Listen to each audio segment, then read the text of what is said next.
যথাযথ ব্যবস্থা গ্রহণ করতে হবে।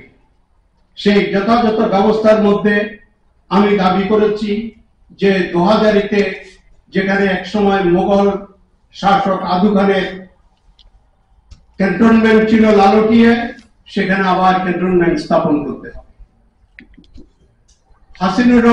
কর্নেল হাসিনুর রহমান শেখ বললেন যে যে সমস্ত আর্মি পোস্টগুলি ছিল, যে পোস্টের কারণে পার্বত্য অঞ্চলের কিছু বিভ্রান্ত পথভ্রষ্ট মানুষ মূল জনপদে এসে যেন মানুষের ক্ষতি সাধন করতে না পারে, মানুষের যাতায়াতে বাধা সৃষ্টি করতে না পারে, ব্যবসা বাণিজ্যে বাধা সৃষ্টি করতে না পারে এবং সার্বভৌমত্বের প্রতি হানিকর কাজ করতে না পারে, সেই সমস্ত পোস্টগুলিকে শান্তি চুক্তির আওতায় প্রত্যাহার করে যে ভুলটা করা হয়েছিল সেটা সংশোধন করা দরকার।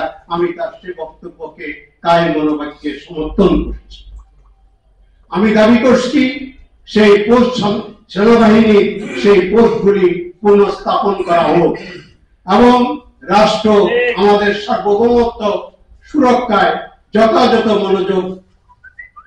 মনোযোগ দিন এবং আমাদের সেনাবাহিনীকে সেই মর্মে দায়িত্ব দেওয়া হোক।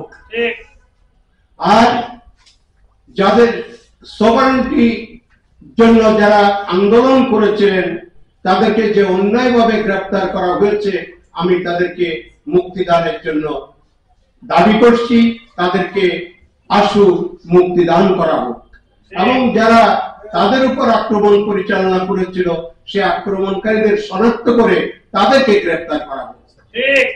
এই সব দাবি জানিয়ে আমার সংক্ষিপ্ত বক্তব্য আমি এখানে শেষ করছি। খোদা হাফেজ। বাংলাদেশ জিন্দাবাদ।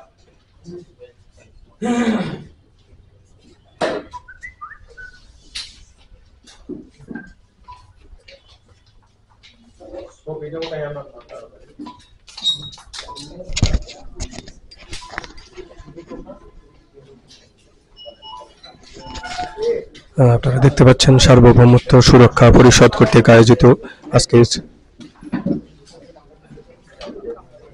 শান্তি প্রতিষ্ঠায় আমাদের করণীয় এবং স্টুডেন্টস ফর সভারেন্টির বিচ্ছিন্নতাবাদ বিরোধী বক্তব্যের মূল্যায়ন শীর্ষক আলোচনা সভা এখানে সমাপ্তি হয়েছে। আপনারা দেখতে পাচ্ছেন।